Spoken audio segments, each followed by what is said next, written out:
नमस्कार दोस्तों, आज फिर आपका स्वागत है क्राउन इमिग्रेशन के यूट्यूब चैनल पर। तो आज की जो वीडियो का टॉपिक है एमबीबीएस इंडिया वर्सेस अब्रॉड, उसके बारे में ये हमारी डिस्कशन रहेगी। क्योंकि बहुत सारे बच्चे की पेरेंट्स की ये भी क्वेरी रहती है, why not in India, why abroad. ऐसी जो क्लैरिफिकेशंस हैं, ऐसी जो क्वेरीज आती हैं, उसके रिलेटेड ये मैं वीडियो बनाने के लिए जा रहा हूँ। मैं इस वीडियो में कोई मोटिवेशंस नहीं देता हूँ कि आप इंडिया में करें या आप फॉरेन में करें, लेकिन जो फैक्ट है वो फैक्ट मैं आप तक लेकर आऊँगा, आपको बताऊँगा। तो उसके बाद डिसीज़न आपका है, आपने क्या करना है। इवन हम एमबीबीएस के लिए नंबर ऑफ़ स्टूडेंट्स को पढ़ने के लिए भेजते हैं फॉरेन कंट्री में। इवन हमारा एमबीबीएस ही नहीं है, एमबीबीएस के अलावा भी जनरल स्टडीज़ के लिए भी भेजते हैं, पैरामेडिकल के कोई प्रोग्राम करने, उसमें भी हम स्टूडेंट्स को पढ़ने के लिए डिफरेंट कंट्रीज़ में भेजते हैं। अगर आपने फ़ॉरेन से एमबीबीएस करनी है तो हमारी इससे रिलेटेड डेडिकेटेड प्लेलिस्टें बनी हुई है। MBBS in abroad, MBBS in Europe, even success stories of MBBS students, इन सब के लिंक मैंने डिस्क्रिप्शन बॉक्स में लगाए हैं। आपने किसी स्पेसिफिक कंट्री से रिलेटेड एमबीबीएस की वीडियो देखनी है जो शेंगन के अंदर या यूरोप में है, तो उनसे रिलेटेड भी हमारी प्लेलिस्टें बनी हुई हैं। हमारे यूट्यूब चैनल पर जाकर उन प्लेलिस्टों को भी वॉच कर सकते हैं।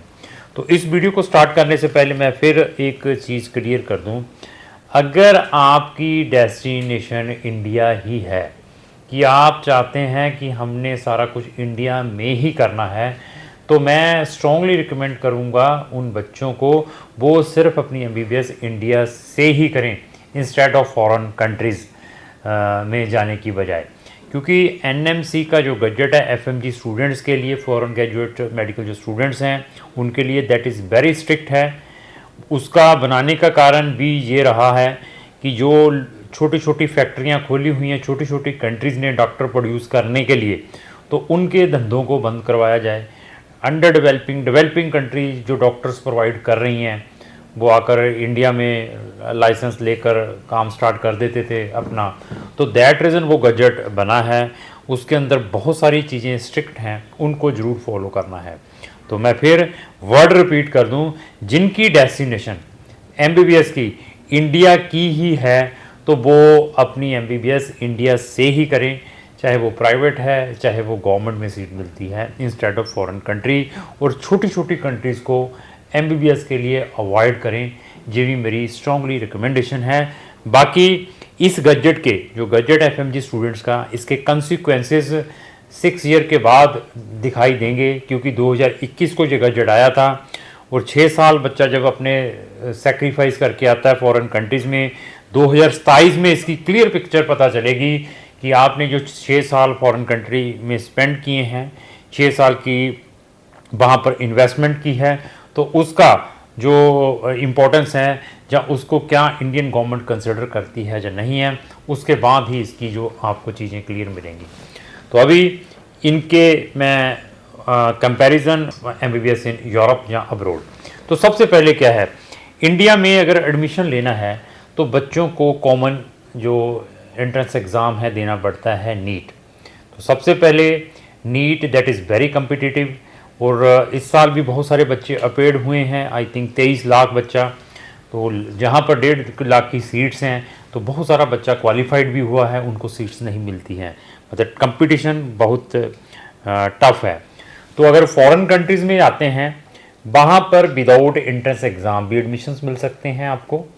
मैं फिर बता दूं, विदाउट एंट्रेंस एग्ज़ाम, अगर उनके कोई एग्ज़ाम होते हैं वो यूनिवर्सिटी लेवल के एग्ज़ाम है, that is not a common entrance exam है उनका, एक आधे एग्ज़ाम को छोड़ के, तो एक आधी कंट्री को छोड़ के। तो फिर मैं बता दूं, फॉरेन में एडमिशन लेना कंपेरेटिवली काफ़ी इजी है अगर आप इंडिया के साथ कंपेयर करते हैं। एक तो ये कंपैरिजन बता दिया, तो हवा नहीं लेकर चलना है आपने कि फॉरेन में मुझे सीट मिल गई है तो अभी मैं अपने लाखों रुपए एजेंट्स की मीठी मीठी बातों में आकर दे दूं विदाउट गिविंग द रिजल्ट्स। हाँ, रिजल्ट्स के बाद जो अपनी उसने कंसल्टेंसी फिक्स की है वो तो आपको फिर देनी ही पड़ेंगी, लेकिन विदाउट गिविंग द रिजल्ट्स अच्छी कंट्री, यूरोपियन और शेंगन कंट्री जैसी मैं कंट्रीज़ को कहूँगा कि अच्छी कंट्री, तो वहाँ पर आपको रिजल्ट प्रोवाइड करता तो then he definitely he will take the fees. एक तो ये हो गया। तो यहाँ पर लिमिटेड सीट्स हैं इंडिया के अंदर, जो सीट्स हैं लिमिटेड है। फॉरेन में भी लिमिटेड सीट्स हैं, वहाँ पर ऐसा नहीं है। मैं स्पेशली यूरोपियन कंट्रीज़ की बात कर रहा हूँ, यहाँ पर बार बार मैं कोई Kyrgyzstan, Uzbekistan, Turkmenistan, Armenia, Georgia उन कंट्रीज़ की बात नहीं कर रहा हूँ। मैं यूरोप को साथ कंपेयर करूँगा। अगर India versus MBBS in Europe या अब्रोड मीन्स यूरोप मैं डिस्कस करूँगा। तो ऐसा है कि वहाँ पर भी लिमिटेड सीट्स हैं, वहाँ पर ऐसा नहीं अनलिमिटेड सीट्स हैं, लेकिन अवेयरनेस ना होने के कारण तो पॉपुलेशन कंट्री की कम है वहाँ पर। अगर हम लेकर चलें कि 50 लाख की पॉपुलेशन है तो वहाँ पर जो सीट है 400 सीट्स हैं सिर्फ। तो इंडिया के अंदर 1.5 लाख की सीट है, पॉपुलेशन 140 करोड़ की है, तो वहाँ पर भी लिमिटेड सीट्स हैं। तो वहाँ पर कंपटीशन कम है क्योंकि बच्चे कम इन कंट्रीज़ में अप्लाई करते हैं। तो ये भी एक प्लस पॉइंट है, इसका एडवांटेज ले सकते हैं। लेकिन जितनी इसकी अवेयरनेस आने वाले टाइम में आएंगी, यहाँ पर भी एडमिशन लेना टफ हो जाएगा। अभी आते हैं फीसिस के ऊपर। तो इंडिया के अंदर जो फीस है, अगर आपको गवर्नमेंट में मिलती है, आई थिंक सो 1 लाख रुपए की फ़ीस होगी, 2 लाख की फ़ीस होगी गवर्नमेंट की, वहाँ से लेकर प्राइवेट में यहाँ पर 16 लाख रुपए की फ़ीस है इंडिया के अंदर भी साल की। तो फॉरेन कंट्री में क्या है, अगर मैं यूरोप की बात करूं तो वहाँ पर 6 लाख इंडियन रुपीज़ से फीस स्टार्ट होती है गवर्नमेंट की, यूनिवर्सिटीज़ की भी 6 लाख से लेकर 16 लाख रुपए की वहाँ की भी फीस है। इतनी फीस अगर अफोर्ड कर सकते हैं। अगर आप छोटी छोटी कंट्री की बात करूं, चलो मैं रशिया की भी मैं बात करूं, वहाँ पर 3 लाख, चाइना में मिलूँ 3.5 लाख में साल का मिल सकता है। लेकिन यूरोपियन कंट्री में आपको 6 लाख से लेकर आप 16 लाख रुपया पर ईयर लेकर चलें। ड्यूरेशन के ऊपर आते हैं, इंक्लूडिंग इंटर्नशिप 5.5 साल की जो ड्यूरेशन है वो इंडिया के अंदर है। फॉरेन कंट्री के अंदर 6 ईयर की ड्यूरेशन है, इसको भी माइंड में लेकर चलना है। अभी इंडिया में अगर आपने MBBS की है या फॉरेन में आपने MBBS की है तो उसके बाद जो लाइसेंसिंग एग्ज़ाम सब कंट्रीज़ में, शेंगन की यूरोपियन कंट्रीज़ में मैंडेटरी है। तो इंडिया के अंदर आपने MBBS की है तो यहाँ पर भी अभी लाइसेंसिंग एग्ज़ाम इंट्रोड्यूस हो चुका है, जिसको हम नेक्स्ट एग्ज़ाम कहते हैं, नेशनल एग्जिट टेस्ट है, वो भी बच्चे को क्लियर करना पड़ेगा अगर उसने इंडिया का लाइसेंस लेना है। लाइसेंसिंग का बता दिया। मीडियम ऑफ इंस्ट्रक्शंस इंडिया के अंदर आप इंग्लिश में पढ़ेंगे, प्रोफेसर हिंदी में भी थोड़ा बहुत समझा सकते हैं जब बच्चे को नहीं भी पता चलता है। तो फॉरेन कंट्री में आपकी MBBS इंटायर इंग्लिश में रहेगी, लेकिन वहाँ की लैंग्वेज सीखना मैंडेटरी है। Without language you can't get the licence of that country. तो आपकी जो लैंग्वेज है वो 6 ईयर की स्टडी के अंदर इंक्लूड है। वहाँ पर भी आपको लाइसेंसिंग एग्ज़ाम देना पड़ेगा। आफ्टर 6 ईयर जब आपकी डिग्री में पास हो जाते हैं तो स्टेट का लाइसेंसिंग एग्ज़ाम है वो आपको देना पड़ेगा, तब आपको जाकर वो लाइसेंस मिलेगा। ये हो गया। उसके बाद अभी आते हैं प्रैक्टिस के लिए क्या है। तो प्रैक्टिस में आपकी लिमिटेशन सिर्फ इंडिया के अंदर की है। You can practice in India only. कि इंडिया के बाद अगर आपने कोई नेपाल में जाना है, बांग्लादेश में जाना है, जहाँ किसी फॉरेन कंट्री में जाना है तो उनके लाइसेंसिंग लेने पड़ेंगे। लेकिन यूरोप में क्या है, अगर आपके पास यूरोपियन किसी एक कंट्री का लाइसेंस है तो अनदर कंट्री में आप प्रैक्टिस कर सकते हैं, और अनदर कंट्री में की आपको लैंग्वेज ज़रूर सीखनी पड़ेगी सिर्फ। तो आपकी जो लाइसेंसिंग है यूरोप का सब यूरोपियन कंट्रीज़ में एक्सेप्टेबल है, लेकिन लैंग्वेज उस कंट्री की ज़रूर आपको सीखने की कंडीशंस मिल सकती है। अगर मैं स्कैंडिनेवियन कंट्री की बात करूं, अगर आपको स्कैंडिनेवियन एक कंट्री का लाइसेंस है डॉक्टर का, लाइक मैं आपको बताऊं फिनलैंड का, तो वो फिनलैंड का जो लाइसेंस है तो आप पूरी स्कैंडिनेवियन कंट्री में प्रैक्टिस कर सकते हैं as a doctor without learning a सब कंट्री की लोकल लैंग्वेज। ऐसे कुछ कंट्री के रेसिप्रोकल भी हैं यूरोप के अंदर, वो भी आप अपने लेवल पर चेक करें कि अगर आपके पास चेक रिपब्लिक का डॉक्टर का लाइसेंस है तो चेक रिपब्लिक या हंगरी का है या पोलैंड का है या रोमानिया का है, तो उसके बाद कौन सी कंट्रीज के साथ उनकी रेसिप्रोकल है। आपका लाइसेंस तो एक्सेप्टेबल है, विदाउट लर्निंग आप उस स्पेसिफिक कंट्री की विदाउट लर्निंग द लैंग्वेज वहां पर प्रैक्टिस कर सकते हैं। वो आपको एक क्रॉस जरूर चेक करना पड़ेगा। एक तो ये हो गया, पूरा यूरोप हो गया, इंडिया का एंडी में। उसके बाद शेंगन के अंदर कुछ ऐसी कंट्रीज हैं, अगर आपने उन शेंगन कंट्री से अपनी MBBS की है तो आप directly as a doctor practice कर सकते हैं यूके और आयरलैंड में। तो कंपेयर करें, अगर आपकी इंडिया की MBBS है तो क्या आपकी इंडिया की MBBS के बाद आप directly without giving any exam UK जैसी कंट्री, आयरलैंड जैसी कंट्री, यूरोप जैसी कंट्री में प्रैक्टिस कर पाएंगे? नहीं कर पाएंगे। अगर आपने सपोज सोचा है कि मैं जाकर यूरोप में प्रैक्टिस करूं या यूके के में करूं, तो उनके लाइसेंसिंग एग्जाम आपको ब्रेक करने पड़ेंगे। उसमें आपको 6 महीने, साल, 2 साल भी लग सकते हैं। वो आपको जो इंडिया में जिन्होंने एमबीबीएस की है, इवन अगर आपने यूरोप में जाकर एमबीबीएस की प्रैक्टिस करनी है, इंडिया से आपने एमबीबीएस की है, तो आपको सबसे पहले उस कंट्री की लैंग्वेज सीखनी पड़ेगी। उसमें 1 साल लगेगा। लाइसेंसिंग जो एग्जाम है ब्रेक करने के लिए 6 महीने भी लग सकते हैं, 12 महीने, मतलब 2 साल और लगेंगे। 5.5 साल जहां पड़े हैं, 2 साल और लगाएंगे। ये भी आपको अपने माइंड में लेकर चलना पड़ेगा अगर आप इंडिया मार्केट को छोड़ के अनदर कंट्री में जाकर प्रैक्टिस करने की कोशिश करते हैं। मेन पॉइंट है सैलरीज के ऊपर। सैलरी क्या है, आपको वेजेस क्या मिलते हैं डॉक्टर्स को इंडिया के अंदर जिन्होंने एक एमबीबीएस की है, और फॉरेन कंट्री में जो एमबीबीएस करना जा रहा है उसके जो वेजेस हैं। इंडिया के अंदर एमबीबीएस वाले डॉक्टर को आई थिंक 50,000 रुपये मिलता होगा पर मंथ। तो अभी आप ये देखिए कि यूरोप में नर्सेस को ही 25-25, 2-2 हज़ार यूरो मिलता है, मतलब 2-2 लाख रुपया तो नर्सेस को मिलता है।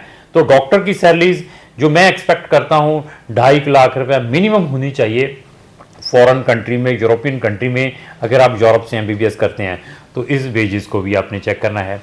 तो यूरोप में एमबीबीएस करते हैं, सेटलमेंट पॉलिसीज भी हैं वहां पर। सेटलमेंट पॉलिसीज क्या हैं? आपको पीआर के ऑप्शंस हैं, आपको उस कंट्री का पासपोर्ट मिल सकता है। अभी यूरोप का पासपोर्ट मींस आप आई थिंक 140-50 कंट्रीज में विदाउट ट्रैवल कर सकते हैं। एडवांटेज देखिए, क्या इंडियन पासपोर्ट के ऊपर इंडियन डॉक्टर हैं, आपको वो प्रिविलेज मिलेगा? नहीं मिल पाएगा। इनको भी माइंड में, मैं मोटिवेशंस नहीं दे रहा हूं, मैं फिर बताऊं, मैं फैक्ट बताने की कोशिश कर रहा हूं। These are the fact. आपको सिटीजनशिप के भी राइट्स हैं, आपको आफ्टर गेटिंग द पीआर। आप कल मैरिज भी होती हैं, आप वहां पर स्टूडेंट भी हैं यूरोप के अंदर, शेंगन के अंदर। कुछ कंट्री में आप अपनी स्पाउस डिपेंडेंट बच्चों को भी वहां पे साथ में अकॉम्पनी कर सकते हैं। और सबसे बड़ा बेनिफिट, आप एक डॉक्टर हैं इंडिया के अंदर भी, फॉरेन में भी आप डॉक्टर हैं, तो सोशल सिक्योरिटीज क्या है? कल आपके बच्चे बॉर्न होते हैं, उन्होंने वहाँ के स्कूल्स में पढ़ना है, एजुकेशन फ्री है। इंडिया में भी अभी फ्री कर दिया, लेकिन कौन से वाले, ये इंडिया में भी की है, जो यहाँ पर गवर्नमेंट स्कूल्स हैं।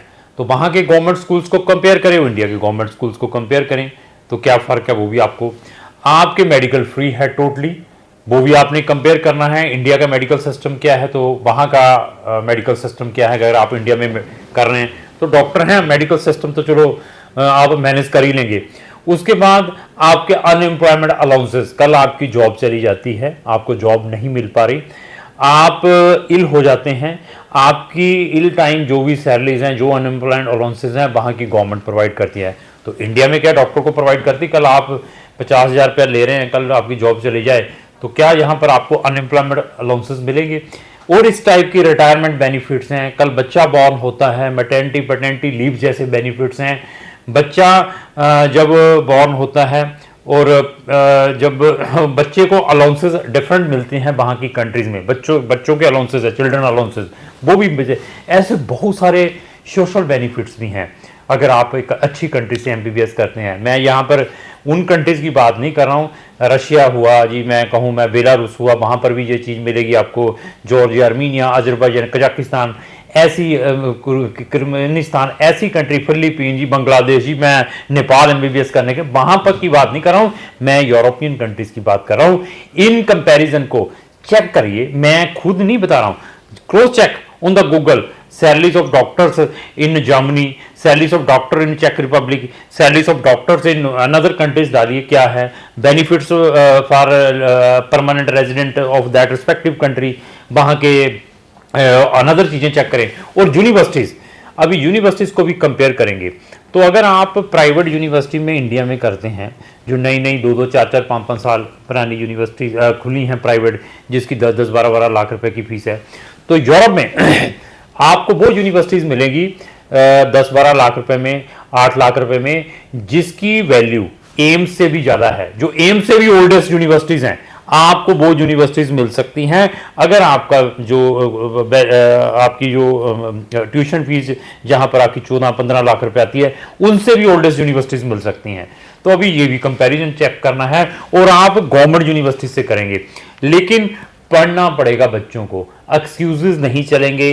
आपके माइंड में ये है कि मैं 1 साल की फीस मैनेज करके चला जाता हूँ अपने आपके पेरेंट्स समझते हैं तो बाकी फीस हम बच्चे को बाद में भेजेंगे।